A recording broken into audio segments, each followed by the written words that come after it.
podcast. Stuff has been going crazy right now. Boxing weekend again. We got fight weekend. We got Conor BENN fighting. I forgot the guy's name. I'm just lost. Right? I'm sorry. We got EDGAR Berlanga fighting this weekend, but not only fighting his opponent, but fighting against Eddie Hearn. I don't know what's going on, but we're gonna get into that. You got Oscar De La Hoya. Everybody, the fallout from the Dana White deal continues to come out, and also the new league that Dana White is starting has new rules. We're gonna get into all of that right after this.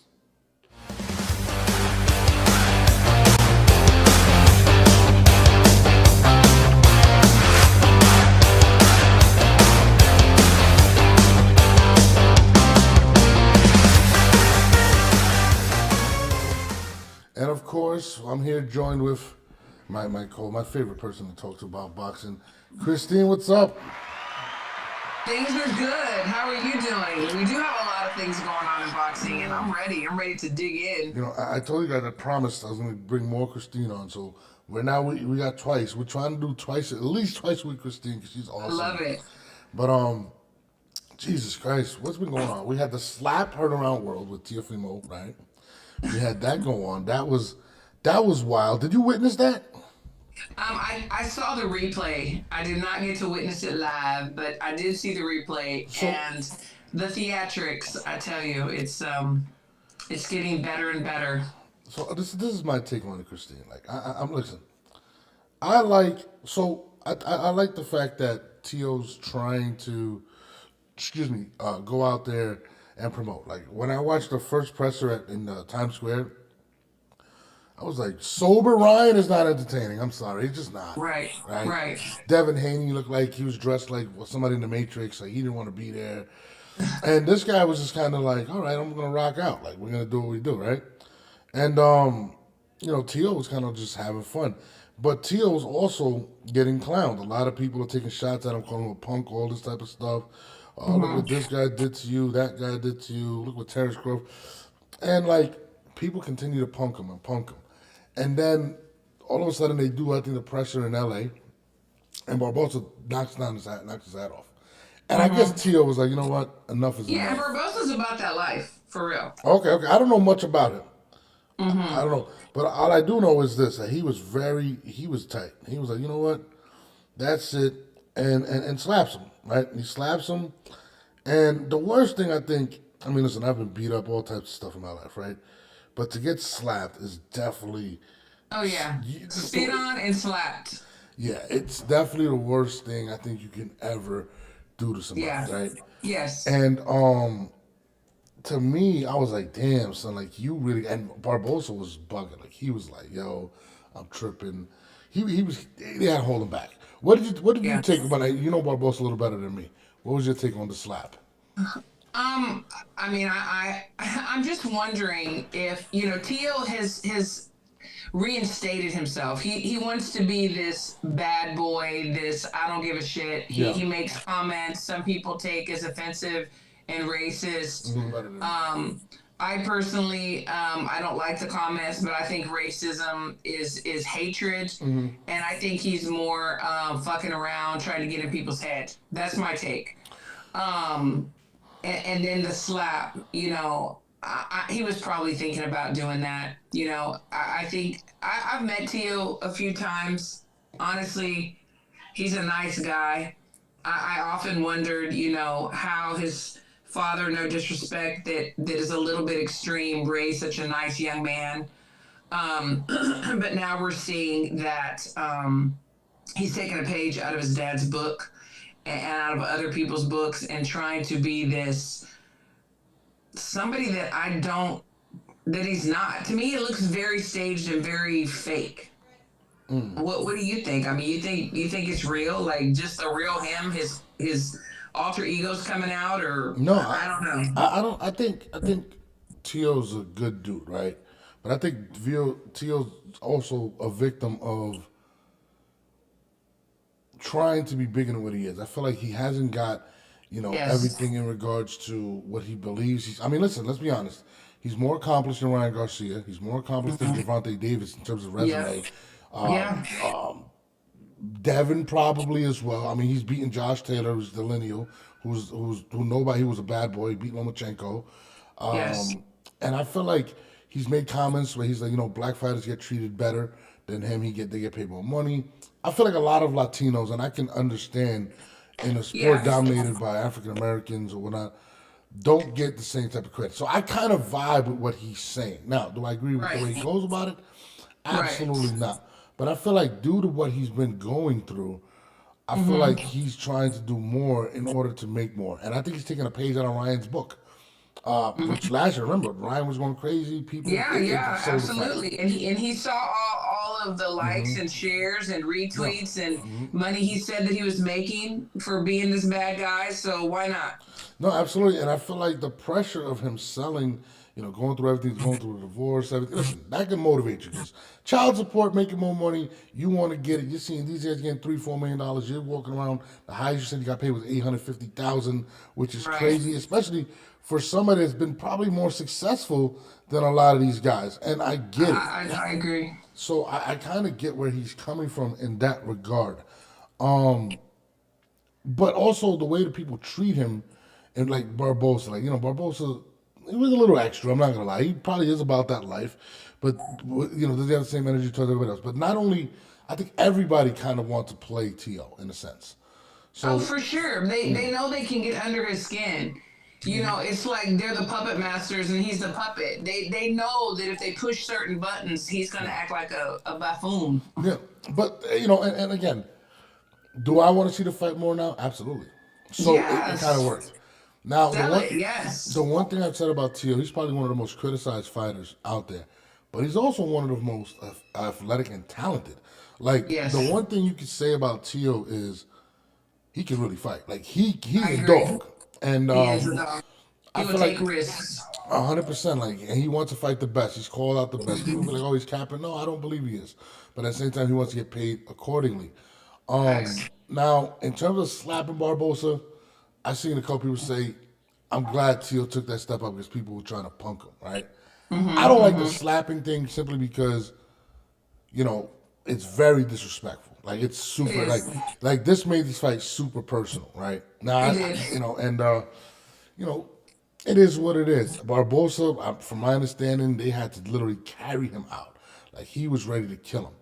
Yeah. So as a fan, it's dope. But, you know, did I see something happen like that eventually? Because Tio is who he is, the man, and he just got tired of it. So, but I will And say this. it can also be mental games. I mean, so like you said, do anything, just don't slap me, Yeah. okay? Because it gets to you emotionally and mentally. So, Tio could have said, you know what, I'm gonna slap him like a bitch. It's gonna get him off his game, and then he's gonna be emotional when he gets in the ring, and he's not going to think the way he needs to, or maybe whatever strategy and plans he has for me is going to go out the window because he's going to try to get to me, and then he's going to fall into what I want him to do, and I'm going to be able to do what I want to him. No, absolutely. Boxing is a mental game, and if you can't focus, if it's still an art form, it's still a skill set. Yes, it's fighting, but at the same time, you have to be focused in it. And Barbosa's focus may be completely off, and maybe that's part of Tio's game plan. Yeah, I can see that. Yeah. I can see it being part of his game plan. Can I see it happening? I don't know. I think Barbosa is going to be calm, cool, and collective, and he's just going to do what he has to do. But the fight is fire, and they did sell it, and that's what we need. No, absolutely. Like even the Rolly and Ryan fight, it wasn't much talk. It wasn't much. It was just Yeah. kind of like, whatever. We're gonna Yeah. make it happen. Devin Right. and Hernandez, same thing. We did get Devin to talk about Ryan, but it looks like two guys get overlooked. But this is an actual fight. Like I don't think Tiafimo, and a lot of people say, oh, he's probably overlooking him. I'm like, the one thing about Tio that people say is, in big moments, Tio shows up, and Tio Yes, wants to I agree steal with the that. show. He looks the best. Yeah, I agree. he looks in great shape. And this, listen, guys, if you're gonna say that Tio performs his best at the high when the stakes are the highest, this card is literally he's on the same card with his peers that are more Yes. popular than him, make more money than him. I believe Tio's coming to make a point. Yeah, he has to steal the show. He does. Talking about Ryan, Ryan is now reinventing himself. Yeah. He was getting into trouble, acting crazy. He was probably getting dropped from sponsorships and so on and so forth, and it did affect Lawsuits. his Yep. money. It No. affected his money. Yeah. At the Absolutely. end of the day, so now he's going to have to button his shirt up and play the choir boy again No. if he Absolutely. wants that money. Listen. At the end of the day, you got to remember. He got that lawsuit for that hotel when he destroyed the Yes. top floor. I think Yeah. Prime was suing him. Devin Haney was. Uh-huh. Listen, at the end of the day, whether you go to trial or not, that shit weighs on you.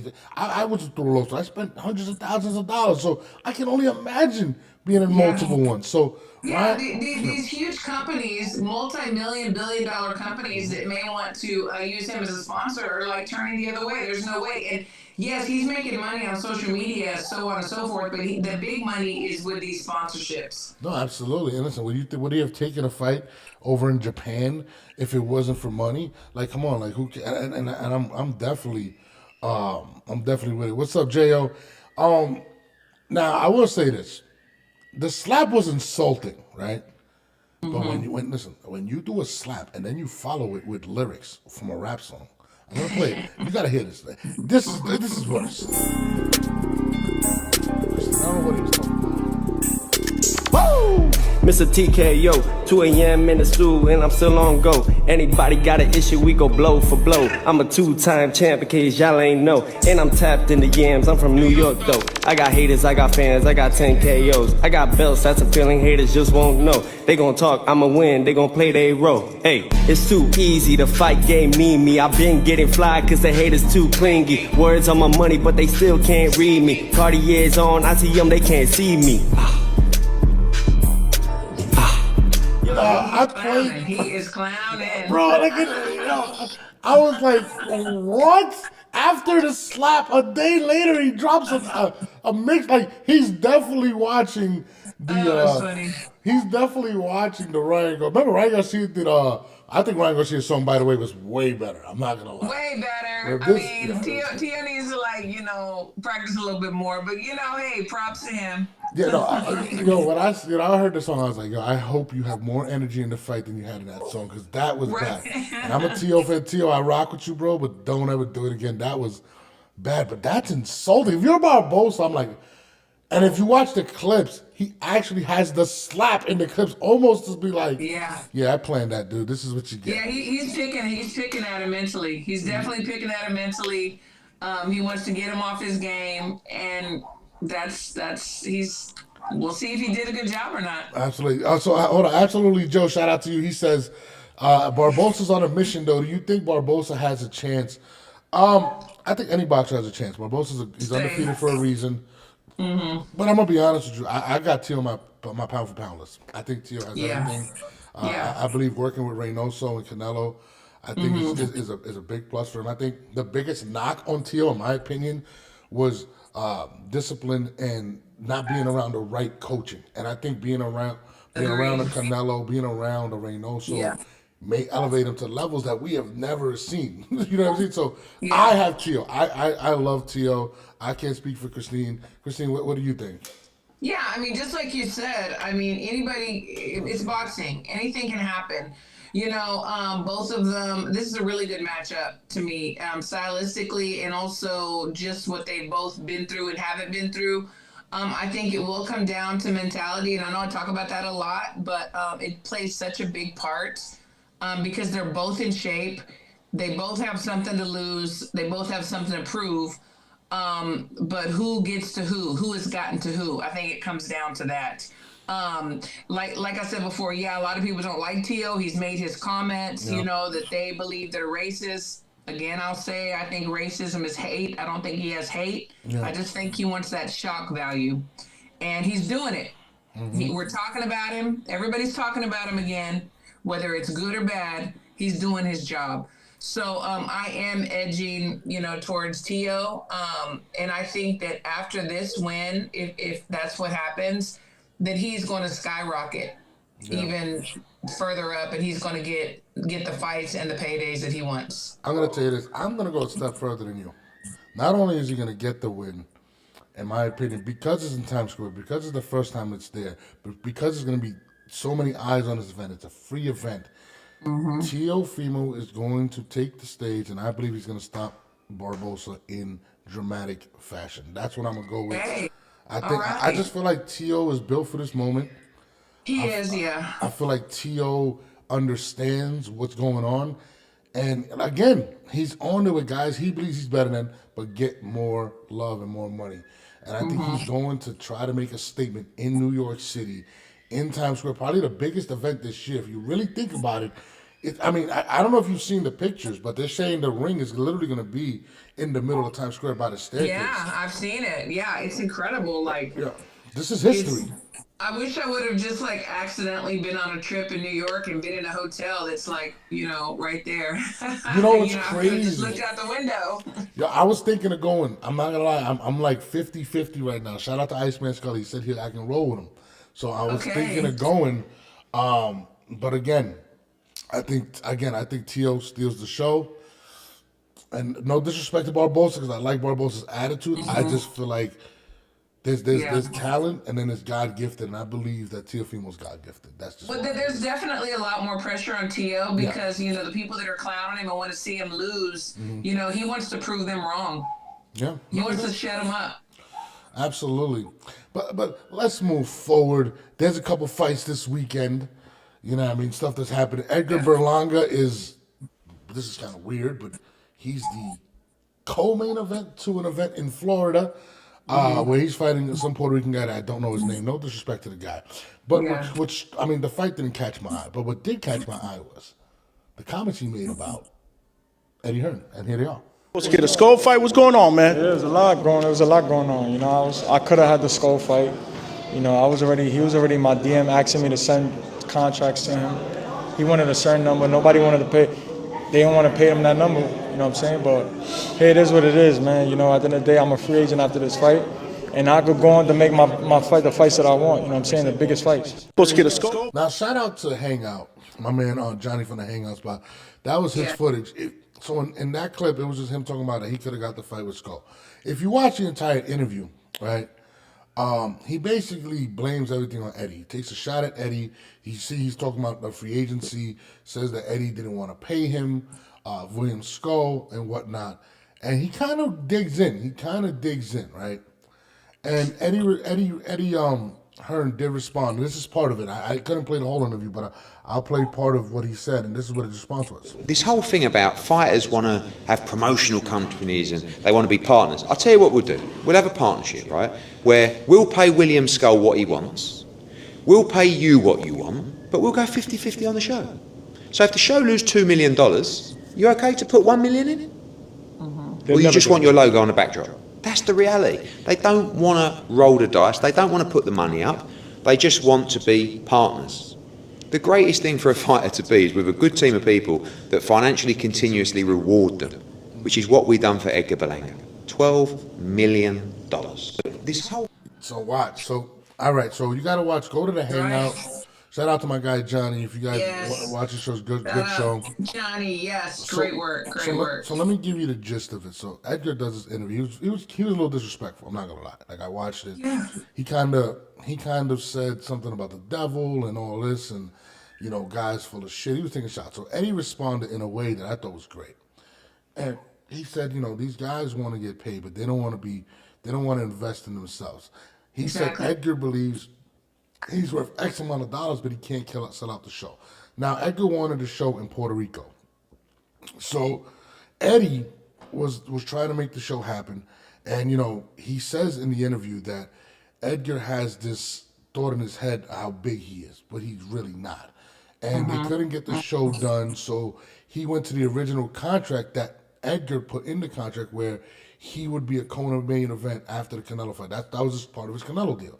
Then he goes on to say, this guy wants to act like he's bigger than what he is in a sense and doesn't realize it. So that's when he says, well, then let's do this. How about we go partners and you invest money and I invest money, so when I lose money, we're equal. And he also says, I made him $12 million. Now, let's be real. And I usually tend to side with the fighters in this. I got to side with Eddie Hearn. Edgar Berlanga has really done nothing to warrant that amount. To make $12 million be Edgar Berlanga in boxing, you've never been a champion. You've never beat anybody of merit. You No. you had a celebration for lasting 12 rounds with Canelo. You never Right. sold out an arena. Right. I mean, and he got a point. I mean, He does. what's your take He on does, it? and he was coddled and taken care of his whole career until they let him loose and put somebody in front of him that was going to be a challenge. It was, and then we saw exactly what he was made of, and he has not recovered from that. No, absolutely. And he was and he was saying he wants the big fights and this and that. And I feel like Kevin Connolly, who was his manager, and his team have done a good job of avoiding big fights or avoiding trouble, and they've gotten him a lot of money. Absolutely. I don't believe Edgar Berlanga belongs in the top echelon of 168 pounds. I just don't. Yeah. I don't think he's that good of a fighter. I Yeah, think he he believes does. his own height. Yeah, no, absolutely. But to kind of blame Eddie, and Eddie said these guys don't know the numbers. He's talking about you. He's saying, look, bro, you don't sell like that. Canelo sold 750,000. Yes, You know, exactly. this guy's saying, if we do this match, it's gonna be 700,000 pay-per-view buys. Bro, you've only done one pay-per-view, and you did it with the biggest boxers. It's ludicrous because, like Eddie said, I mean, put in some of the money, lose some of the money that I will lose too. So it's not all mine. I've had local people say, "Hey, I'm gonna put in $100,000 if so and so can come down, and I want to make 200." Bro, you're not gonna get 1,000 back. No. Like, that's just not how it is. No. It's just not how it is. And was that interview done before or after the weigh-ins? Do you know? It was done, I think, just the day before. I'm not exactly sure. I know he dropped it yesterday, and I watched it last night. The first thing I noticed is his eyes and his voice. I mean, he did not have a good camp as far as weight loss. Just putting it out there. I mean, the guy said he walks around at like 210. He's got to go down to like 168. I mean, listen, and I remember, and that's a good point you bring up. I watched him in a fight after the Canelo fight. He was in Puerto Rico. And he was just fucking eating it up. Like he had the dough. He like me almost. He was a fat bastard. So I'm sitting there and I'm like, yo, like you're enjoying life a little too much. You got a fight coming up. But to me, Edgar has never been that good of a fighter. And Eddie really laid down like, bro, like, if you want to go. I think we've done great by you. We've made you $12 million.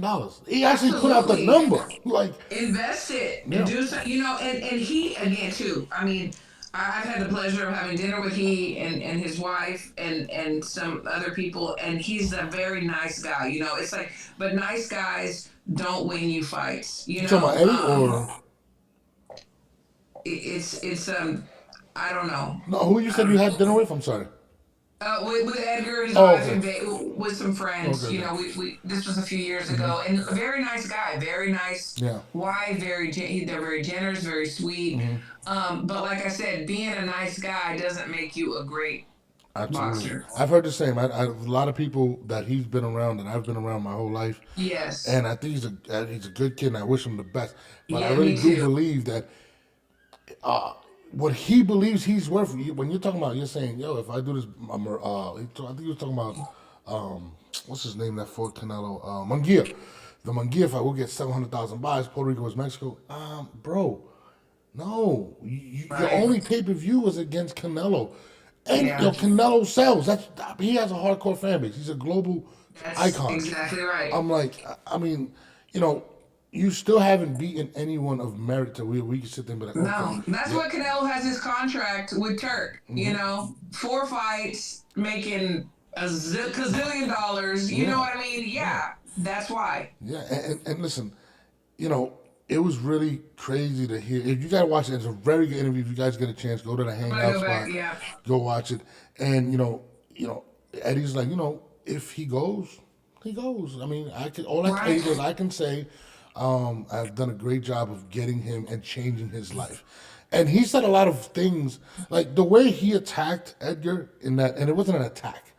It was more of a, let me give you a reality check. Yes. Here it is. Yes. And Edgar was kind of, he was a little disrespectful to my, I didn't like, I don't like Edgar Berlanga's interviews because he's very disrespectful. I hear him as a person, he's a really good person, but I feel like you got to understand, and you got to have real people in your corner telling you like, yo, bro, you're not selling 700,000 pay-per-views. It's just not happening. No, and I will say, in defense of Eddie, and not that I need to defend him because who am I? But I've had the pleasure of working with him about 4 different times and being around him, and he's all business, and he is as fair as you can possibly be in boxing, if that makes sense.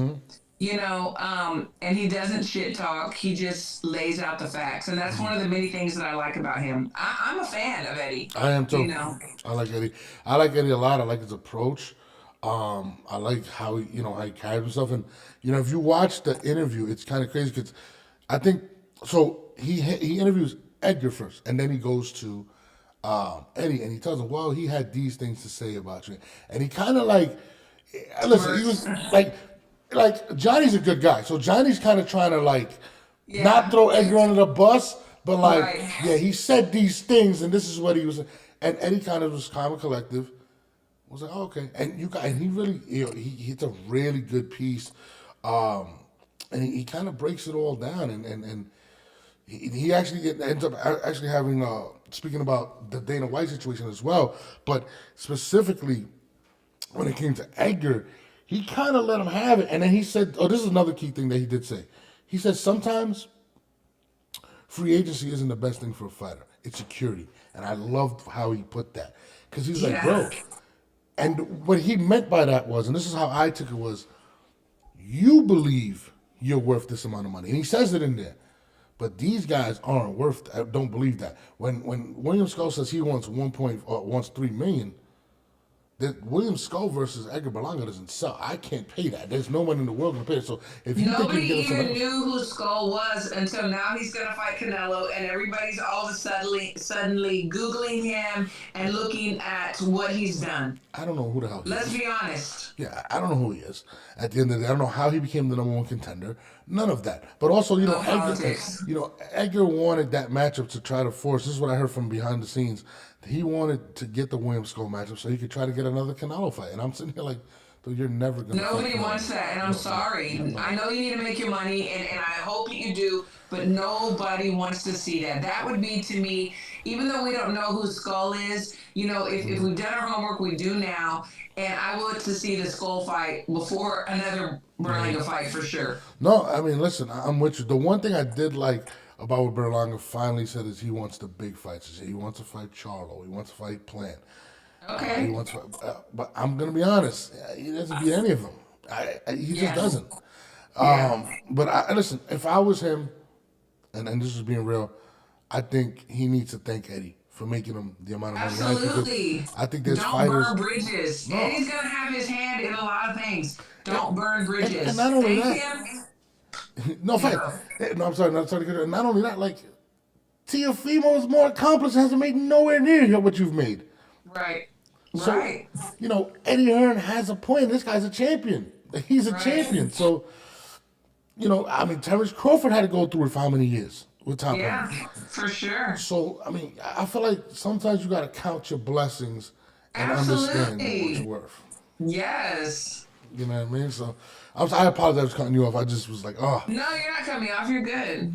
Hold on. MJ says Berlanga's delusional, and if he wants big fights, Plant would take that fight in a heartbeat.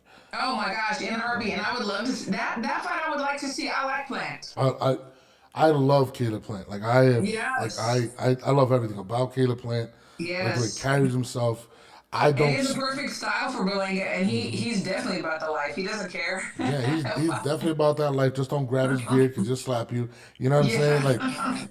Listen, I don't think it's a great fight. To be honest with you, I think it's a fight that we all know that Caleb Plant's going to beat him, and I think I would love to see. I want to see Caleb Plant back up, and I want to see him on the lips of people at home, the boxing heads at home. I want to see him a household name. I like him. Yeah, I love him. I want to see him against Charlo. I'd like to see him against Munguia. Yeah, Pacheco. absolutely. That's another one they said. They said he was talking about Pacheco versus Berlanga.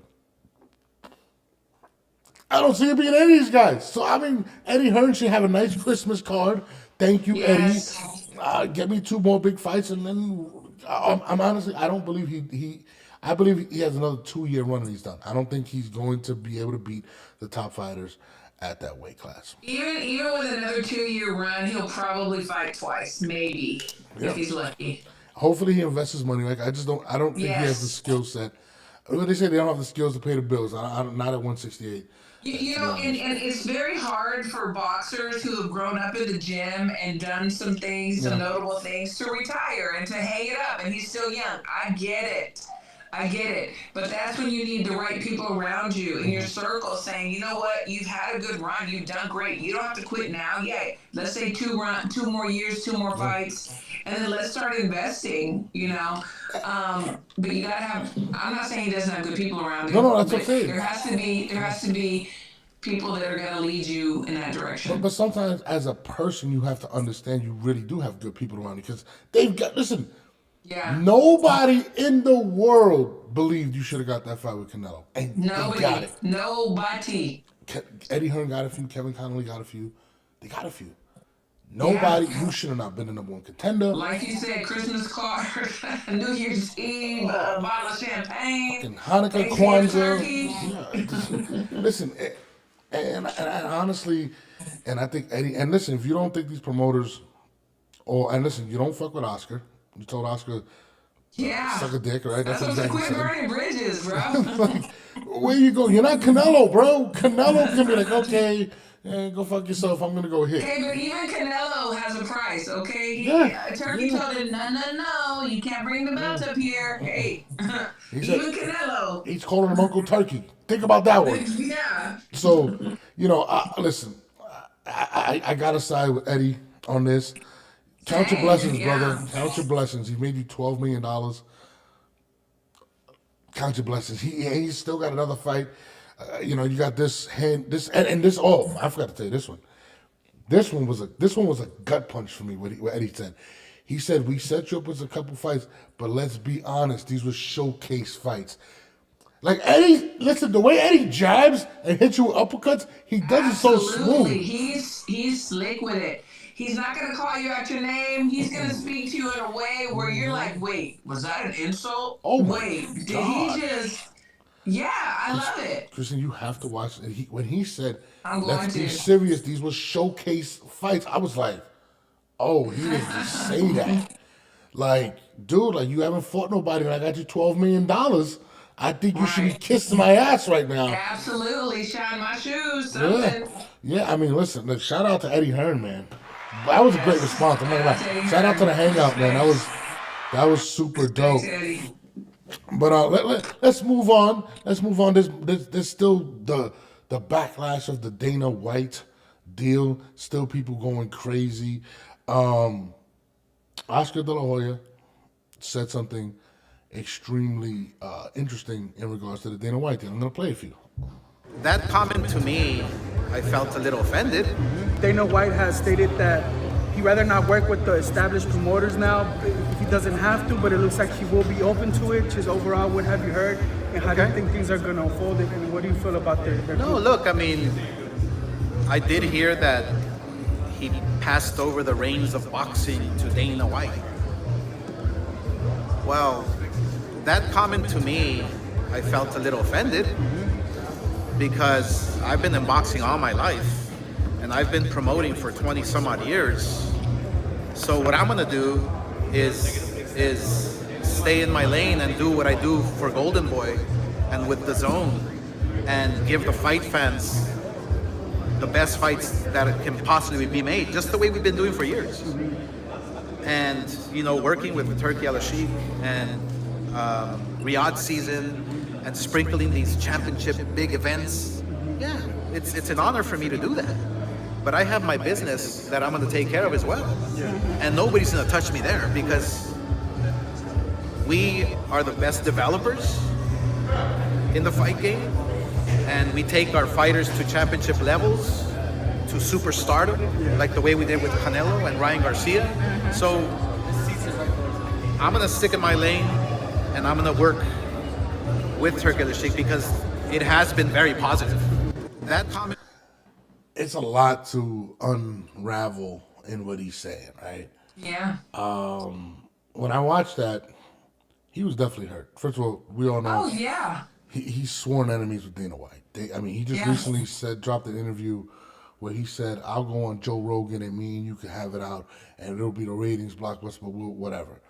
I said this a couple weeks ago.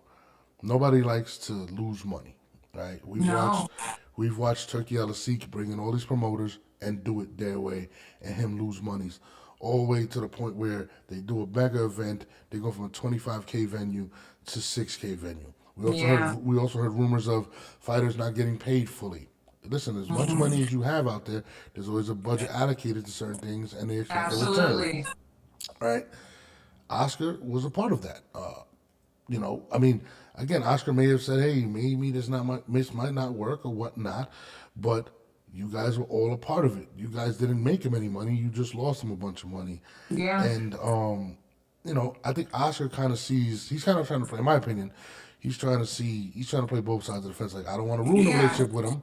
But at the same time, we're gonna be good just in case, because he kind of sees the writing on the wall. I mean, what did you take out of those comments? No, I'm with you. Like, he's gonna play it safe. He's not gonna bash anyone right now, even though he has before. And I just saw like something about, wait till clapback, Thursday. I got something to say about Dana.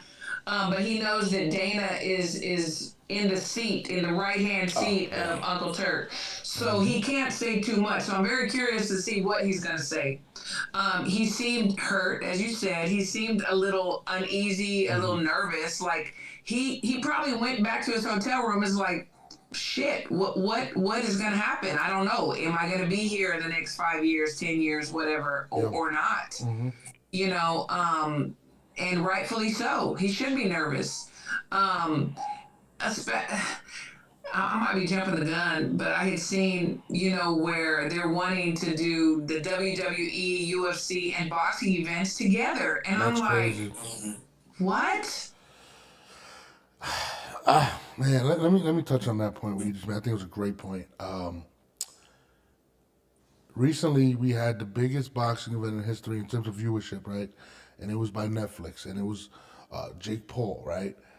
Now, TKO has 2 deals with Netflix. One big deal with Netflix, if I'm not mistaken, and that's the WWE, which brings in viewership every week. And let me just say this. I'll educate a few people. The more you're on TV, of course, the more revenue you bring in. The TV deals are the biggest thing. The reason why the NFL is who the NFL is because they have huge revenue deals from networks, right?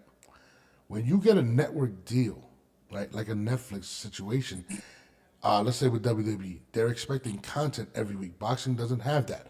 But you know what the UFC does? They have that almost every week. There's something popping out. And who's responsible for that? Is Dana White. They're seeing big checks. Dana White doesn't lose money. You know what I mean? He continually does things, and he doesn't overpay fighters. Now, if you're Turkey Al-Asik and you have this allotted amount of money, right? And all these guys are doing is kind of, Turkey will pay for it, and he's not getting something back. They're gonna get tired of it. Exactly. Who do you think he's gonna turn to? Exactly. I mean, if I'm not mistaken, he owns 49% of TKO. That's what I heard. I'm not 100% sure. That's what I heard too. 49%. 49% is what Turkey owns. Yeah. Right. So let's go back to the comment where he says the zone. Okay. There's no HBO. There's no ESPN. There's no Showtime. Amazon backed off of boxing. Why? Because nobody's watching it like that. Dana White hasn't lost one sponsor. He continues to gain stuff, and he's a part of that board at TKO. He's proven. Yeah. Now, they're all seeing the writing on the wall like, holy shit. Not only that, let's keep it real. He's in there with Donald Trump. We already seen that. Donald Trump's a phenomenal businessman, which it's just a network that you want to be a part of. Now, the positives for boxing fans is you're going to get a more consistent product. You're going to get the fighters apparently to fight each other. Now, they're coming out with a different approach. There's things I don't like about it, but in terms of the business aspect of it, I understand why Turkey went that route. For sure. Now, a lot of different promoters have had stuff to say. We're going to go through it, but I feel like everyone kind of sees it like, oh, shit, they're letting Dana in. And that's what Oscar was like, oh, shit. And listen, even Dana was like, they asked Dana a question. They was like, would you ever work with Oscar? And he says, I hope not. I was like, oh, shit. I did hear that. And like you're saying, like from a business perspective, it's genius. It's smart. I mean, he's looking at what Dana's done and what these other promoters are able to do, and they're limited in regards in comparison to Dana. The only thing as a fan, I'm not gonna want to sit through. Sorry, no offense to WWE and UFC. That's not my bag. That's not my thing. No, absolutely. I'm with that. There's a couple other things I don't want to see when it comes to that, and it has to do with certain rules. But I want to go through what other people said. Let's see what Eddie. I'm gonna let you see what Eddie Hearn said. With this whole league that Turkey Al Sheikh is doing with Dana White, Nick Khan, TKO, did you feel kind of disrespected that he didn't kind of go to a boxing guy like yourself who had already have an established relationship with him, knows the business of boxing? Why not come and partner with you instead of Dana White? Because the league's not really boxing. It's not really traditional boxing as we know it. With this whole league that Turkey Al Sheikh is doing, He kind of, Eddie's very safe with what he says, but he kind of says it's not really boxing. Now, Yeah. this is where it gets murky, right? When you say this is not really boxing, what does he actually mean, right? And I kind of sat there and I was like, what is he talking about? And basically, they want to eliminate. They say there's too many weight classes. That's one. They want to limit the amount of belts. I'm with getting rid of all the belts. I don't care about the WBA, WBC, WBO, all the internal. I don't care about that. The weight classes, I think, are something that they have to reevaluate. I think there's weight classes for a reason. Now, what was the other thing that they said? The point system. They want to change the point system. I don't believe that they have to change a lot of the rules inside of boxing. Just keep it disciplined to where you have it where there's no corruption. Like, for instance, I'm going to play what Showbiz said. I'm going to play my guy Showbiz. This is my guy. I'm going to play him. Right? Showbiz says this. And, Showbiz is in there with Turkey. I was seeking him, right? And this is what he had to say. You should let the world know that TKO boxing is different, that the boxing league is more fun. Y'all should change the point system. Whoever lands the most punches each round wins the round, unless someone catches Bambi legs. And if you get knocked down, no matter what, it's a 10-8. It makes for a better sport. Because whoever lands the most significant punches turn the sport into this.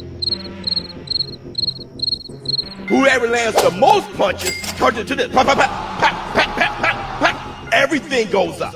Your defense goes up and your activity goes up, making a more violent and fun sport. That's why Leonard versus Duran looked like that. That's why the heavyweights were thinner and not just big fat slobs back in the day. That's why Muhammad Ali versus Joe Frazier looked like that. Because it used to be whoever lands the most punches.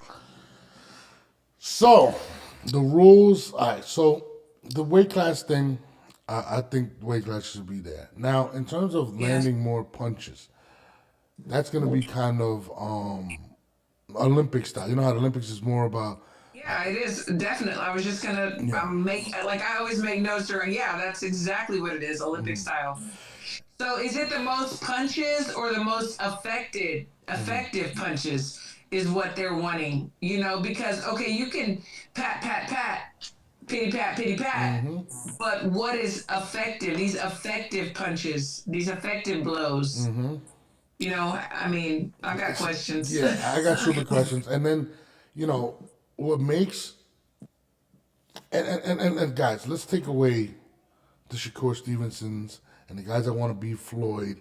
That's what we're talking about in terms of the lack of an output of fighters. But there's a lot of fighters that do put out outputs. We just watched Virgil Ortiz. We just watched the guy that fought Tim Tszyu. I always forget his name. There's guys that want to fight that are out there. I don't like the whole going by punches stuff because a lot of stuff is just it's not there. You're not sitting on your punches. You're not trying to knock your person out. You might you might lose the art form of the knockout in a sense, in my opinion. What about, so back in the day, the winner got the bigger bag.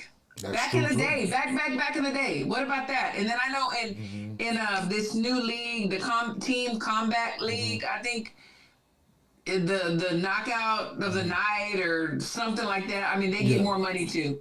So I wouldn't mind bigger bag for the winner. I think that would be good. It's incentive. And then maybe a bonus for a knockout. I mean, I'm with that.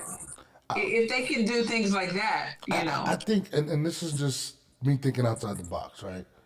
I think a reason for a lot of the boring fights and a lot of those situations because the fighter being comfortable knowing that they have the judges in their corner, they have the promoters in their corner. So I don't got to do as much in order to win because I'm the bag.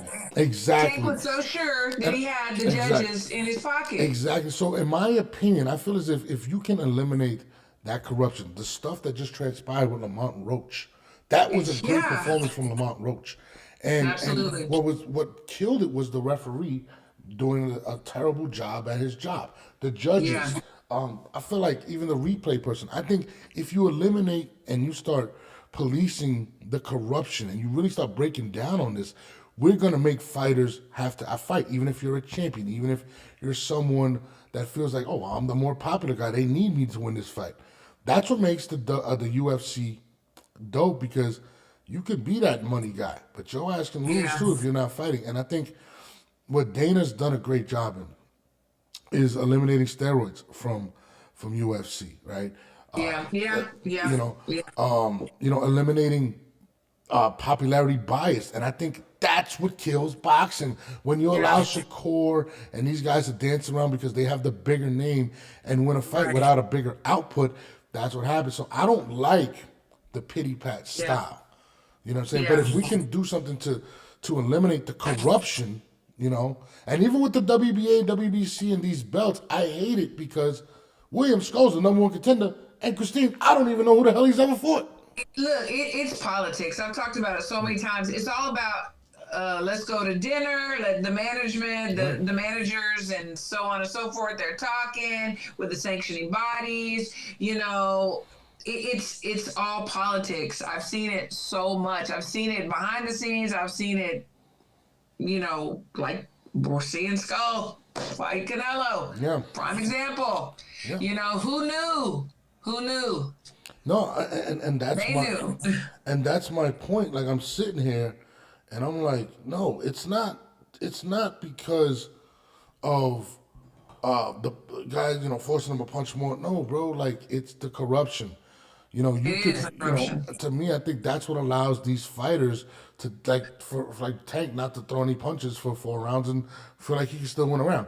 The fact that he was able to tell Lamont Roach, they're not going to give you this fight, kind of tells you where we're still at when it comes to that. So to me, he knew. To me, I think that's where Dana needs to crack down on, and not necessarily the point system, because I think it's the biasness. If you're that promoter's top guy, guess what? You're already ahead 4 rounds. You know what I'm saying? Exactly. So that's the thing. I mean, I don't think there's anything wrong with the point system. I wouldn't mind changing, where the winner gets the big bag, but he needs to buckle down on the judging and everything else surrounding it. And even and I know Uncle Turk wasn't the first one, but keep people out of the field to play. Like you cannot go to somebody from the outside, go to the corner and tell a boxer like you're down or you're up or whatever. Absolutely. Like what? Absolutely. Tighten in the reins. No, for real. And listen, I don't like, again, and another thing, weight classes. You're a trainer. You've fought. You've done all this. What do you feel about the elimination of having too many weight classes? Yeah, what is it? The Bridger weight and some of those are just unnecessary. And I have to, and I know it's because the sanctioning bodies make money off of these belts. Bottom line, it's about money. So you agree that they should eliminate some of these weight classes? I do. Oh, okay. So you're with that. Okay. I am. So you're against the point system, but you're with that. So what would you do in terms of the weight classes? What would you actually get rid of in that aspect? I mean, Bridgerweights for sure. What exactly? Can you define that? Because I'm. It's like, so they had heavyweight, super heavy, and then there's like the middle, the middle of those two or something. It's new. It just came out like, I don't know, maybe a couple of years ago or something. If someone has more education on it, but I think they've only used it. They've only had a fight, maybe 1 or 2 fights at that weight, but it's just like.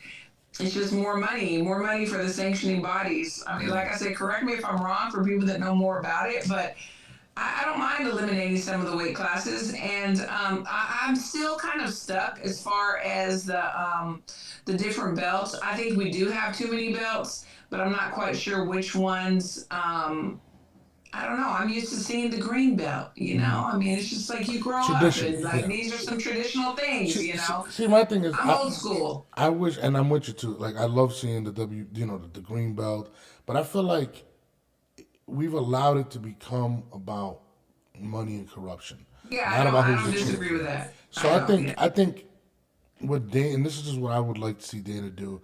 I don't want them to have a completely different box called the boxing. No, bro, keep it boxing. Keep what you're doing, but create a commission that commissions and polices all of this shit. Like, Yeah. eliminate the interim. What is it? What was the fucking stupid belt the Benavides this one that really pissed me off? Yeah, The yeah. unified Yeah. interim. No, why do we need Yeah, that? Like, what yeah. do we? I mean, we can't even remember it or pronounce it. I know. You Like, know, but one thing that I don't want people to do, and so Dana is not the second coming of Christ, okay? So, and when I say this, yes, he's done great things. He is a very smart businessman, but let's not forget at the end of the day, he is a businessman. He might be able to clean up a few things and things that don't benefit his agenda and what he and Uncle Turk are doing, but let's not think that he is just coming in and with all, good and it's about business and no, it money at is. the end of the day. It is Does that make sense? absolutely no, absolutely. And sometimes you have to have a balance with the purity of the sport. Absolutely. So that's why I feel like you need to build a commission. You need to bring guys in like, and listen, I love John Iceman Scully, somebody that cares about the Yes. fighter's health.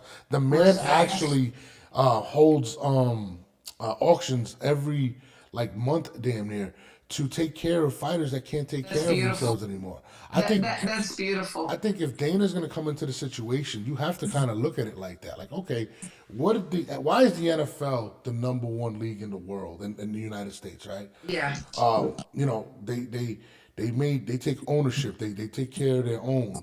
They have a union where the players have somebody representing them, and they continue to make money. I think they have to create a system that takes care of the past fighters, right?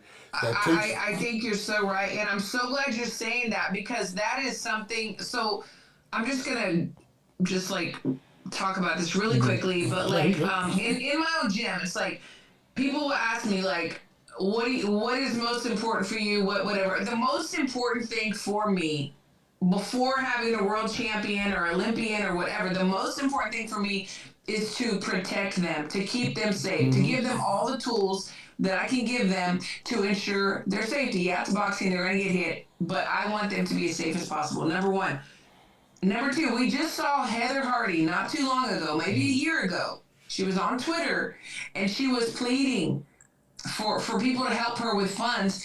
I mean, she was almost homeless. She's got brain damage beyond fixing, and I'm thinking there's so many other boxers out there that once they've made all the money they can for the promoter and the manager, they're just let out the back door. Nobody hears from them again and nobody helps them again.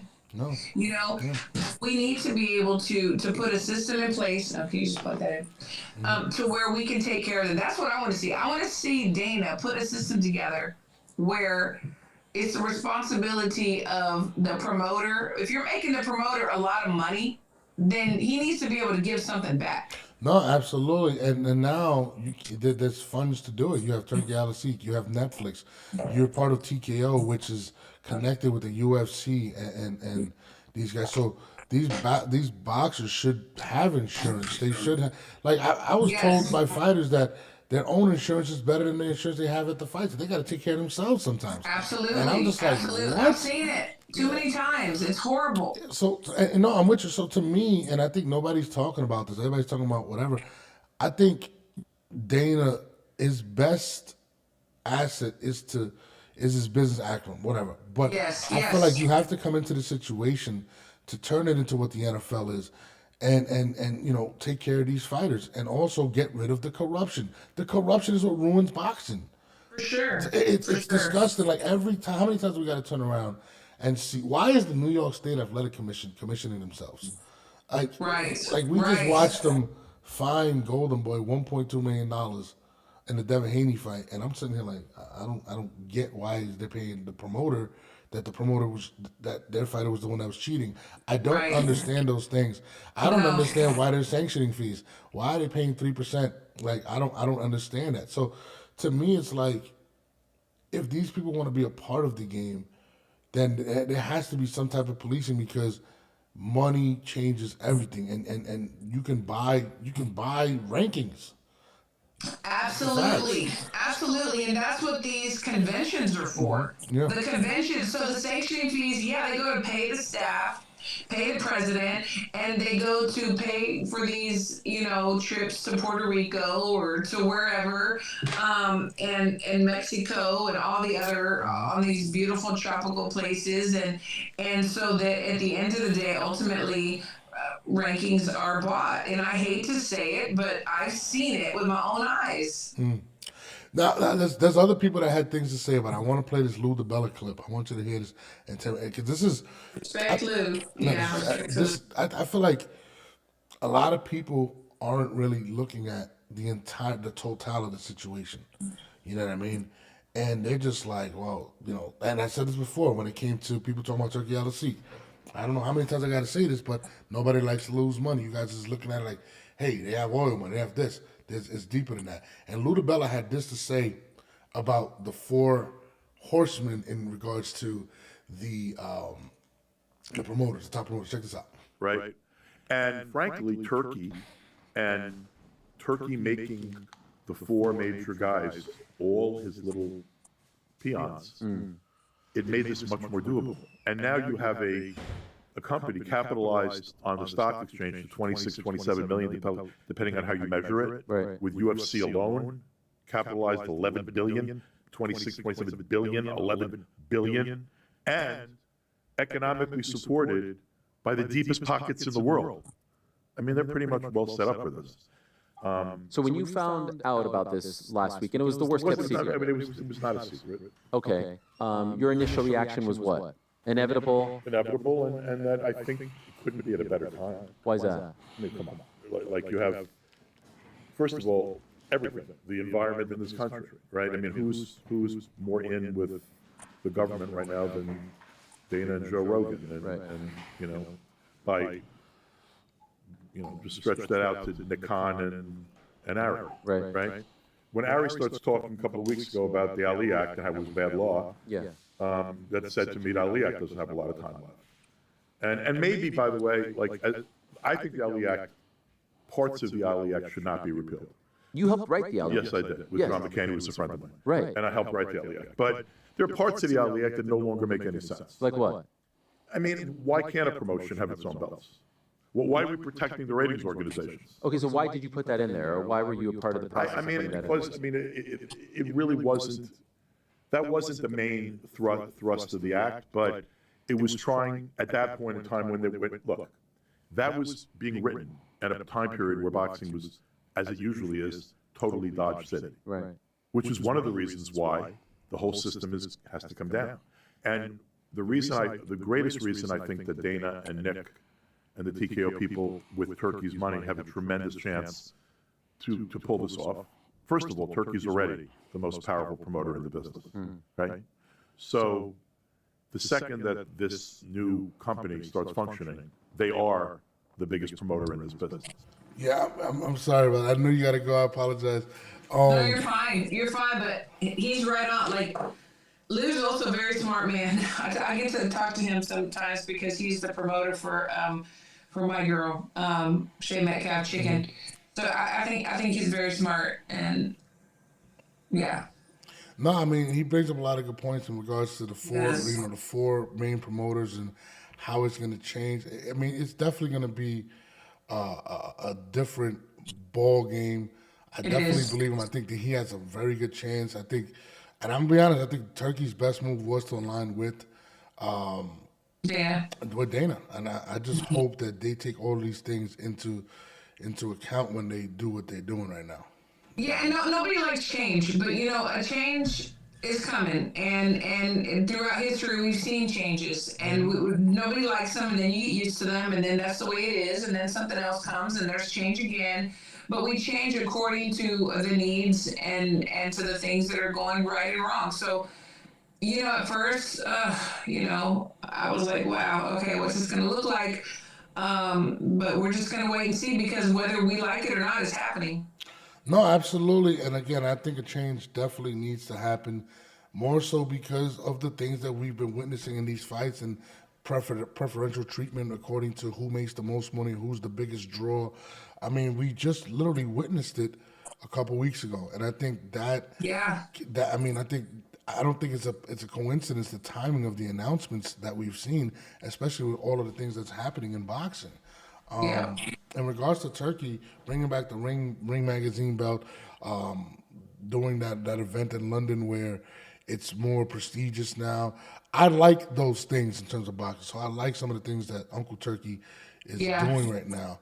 Facts. And I do believe that boxing does need a cleaning. It needs a cleansing, seriously. So, Yeah, for sure. Absolutely. No doubt about that. but again, I think my main focus is getting rid of the corruption in boxing and establishing a commission, and also establishing where we can take care of the fighters that can't take care of themselves anymore. Yeah, absolutely. But I'll let you go on that, Christina. I apologize for holding you up. I just Do not apologize. You're good. No, I'm going to get to the gym. We've got some technical sparring this morning.